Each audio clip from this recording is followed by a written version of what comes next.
Watcher of the Skies was not only an introduction to the Foxtrot album, but it was also an introduction to Genesis shows, and it had been that for actually before the album was even recorded.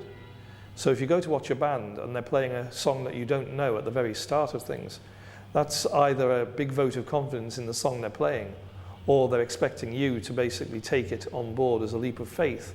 So the song clearly had something, and in fact it was written by Tony and Mike. I think when they were touring in Italy, they looked out from their hotel and they envisaged a kind of a moonscape or something, and certainly the sound of the track sounded a bit like a spaceship landing. So if you came into a Genesis gig and suddenly you had the noise of a spaceship landing, that was something that took you onto another level, almost literally.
Right from the start, from Watchers of the Sky, you could see that this was going to be something special. It was much more powerful than anything that had come before, and it really drew you in.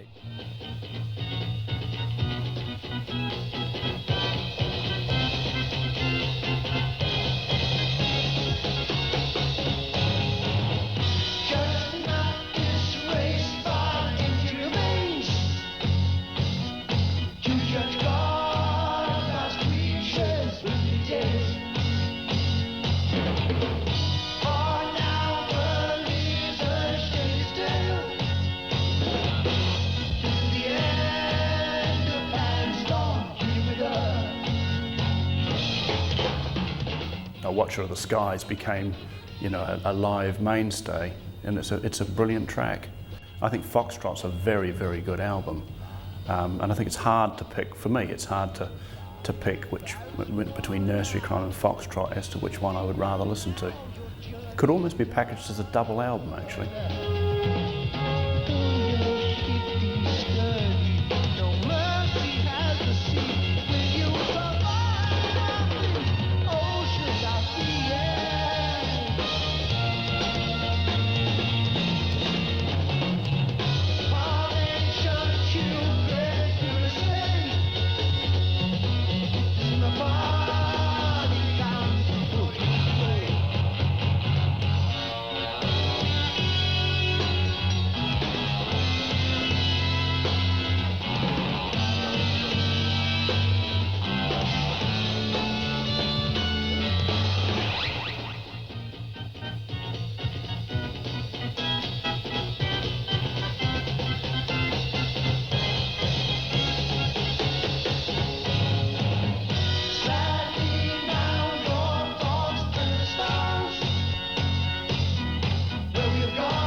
Foxtrot was a successful album in as much as it got to number 12 in Britain. It was number 1 in Italy, which all Genesis albums after that inevitably were. It was a quantum leap from the two albums that preceded it, and most Genesis fans would say that it's the first of a classic trilogy of albums, which was completed by Setting in England by the Pound and The Land Lies Down on Broadway. So it was the middle of the 5 albums that we're looking at. It's not a classic, but certainly it brought all the elements together in a much more cohesive way than we'd seen before. I like Foxtrot. I think Foxtrot's a very, very good Genesis album, and it's one that I enjoy listening to today. And I like the covers of these early albums as well, you know, the nursery, from really Trespass, Nursery Crime, Foxtrot. They had this very English feel to it. It had the artwork by Richard Whitehead, who was the chief designer of Time Out, if I remember rightly.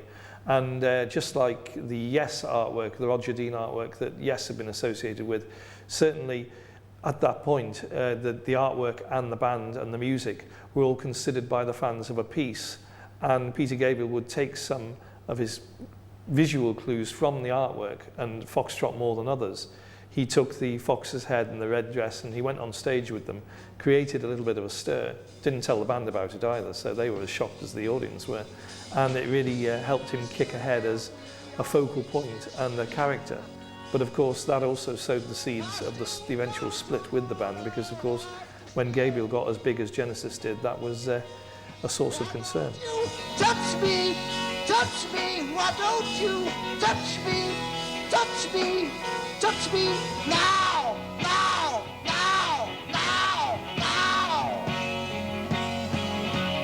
Now, now, now, now, now. Now, now, now,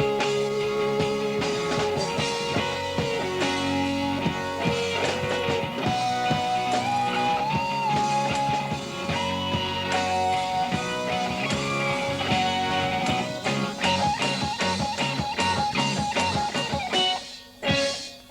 now. Now, now,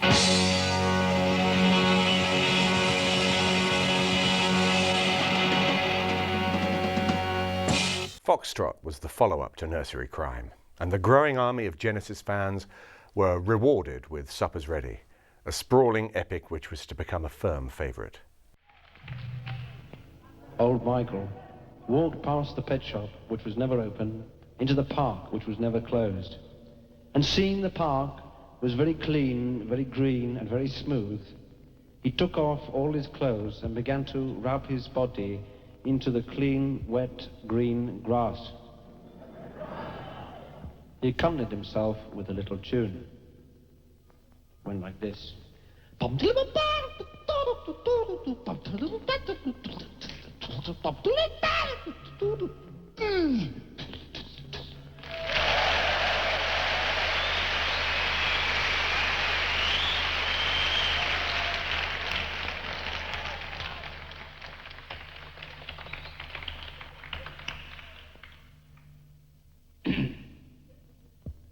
Beneath the ground, the creatures below, commonly known to us as worms, interpreted the pitter-patter from above as rainfall. Rainfall means two things: mating, bath time. They enjoyed both simultaneously. Within seconds, the entire clean, green, smooth surface of the park was a mass of dirty, brown, writhing objects. Old Michael continued to rub his flesh into the ground. This time he looked even happier, and he whistled a little tune. It went like this.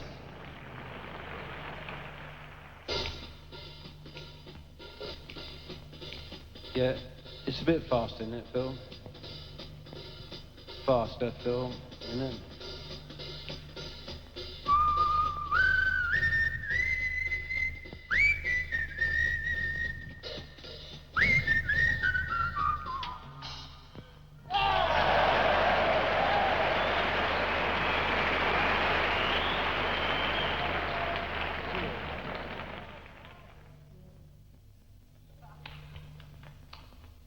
This, to us, was perhaps Jerusalem boogie, but to the birds it meant supper is ready.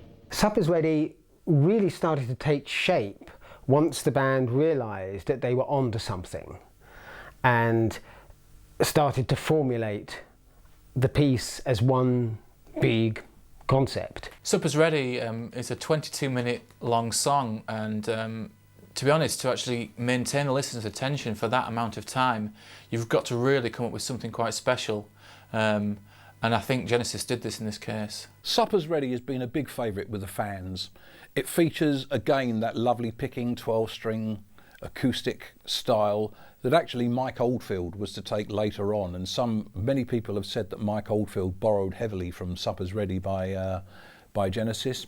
Who knows, but it was certainly indicative of a lot of Mike Oldfield's later work. So with Supper's Ready, the first track, Lover's Leap, it's a wonderful kind of love song, really, very powerful lyrics, I think. But it starts off with an A minor 6 chord, which is quite an unusual chord to start off any song, really. And the song is in B major. But then for the chorus, we have this modulation passage which sort of moves through a couple of keys into B flat major.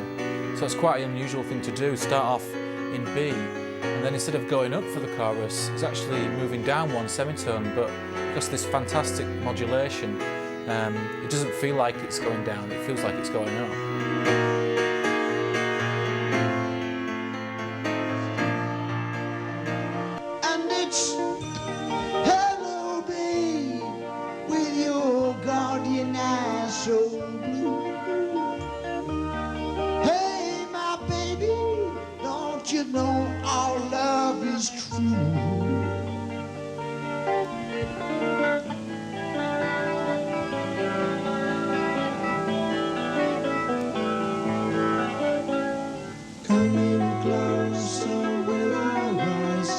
Distance falls around our bodies. Out in the garden, the moon seems very bright. 6 saintly shrouded men move across the lawn slowly. The 7th walks in front with a cross held high in hand, and it's your supper's waiting for you. Hello, baby, don't you know our love is true? I've been so far from here, far from your arms. It's good to feel you again. It's been a long time.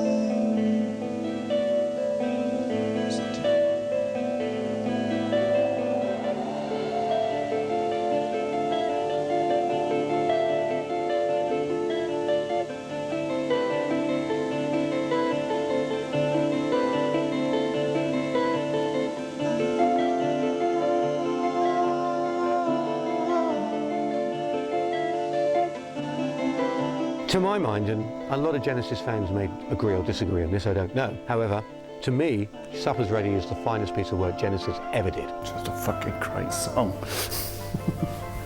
Well, Genesis had already established a pattern for creating these long kind of tonal epics like The Musical Box and The Knife and Watcher of the Skies, all these marvellously dark, dramatic pieces of writing. And yet, there was still more to come.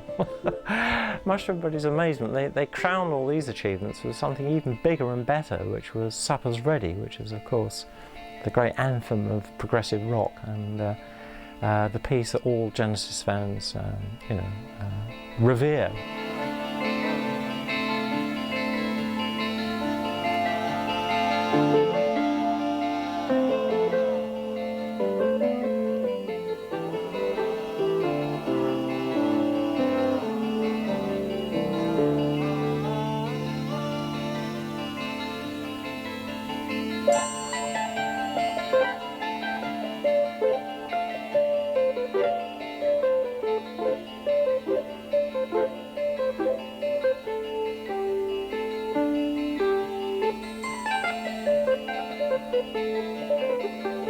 Genesis have had many fine moments, and Supper's Ready, I think most long-time fans who've been into them since the early 70s would be one.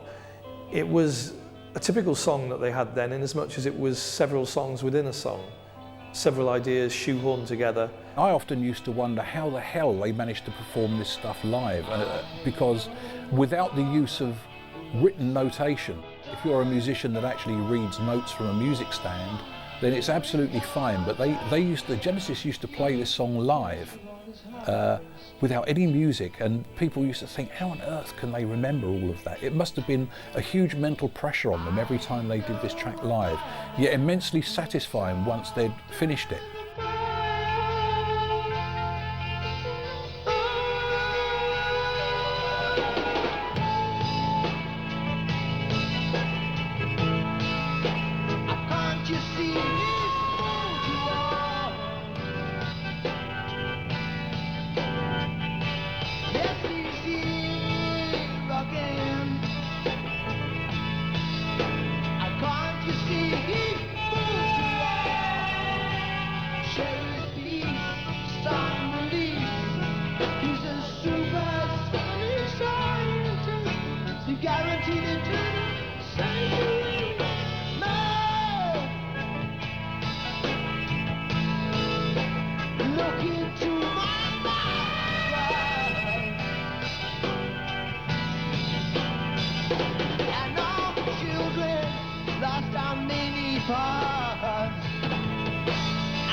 Supper's Ready was a chance for Genesis to extend the concept over the 20-minute mark. And at this point they were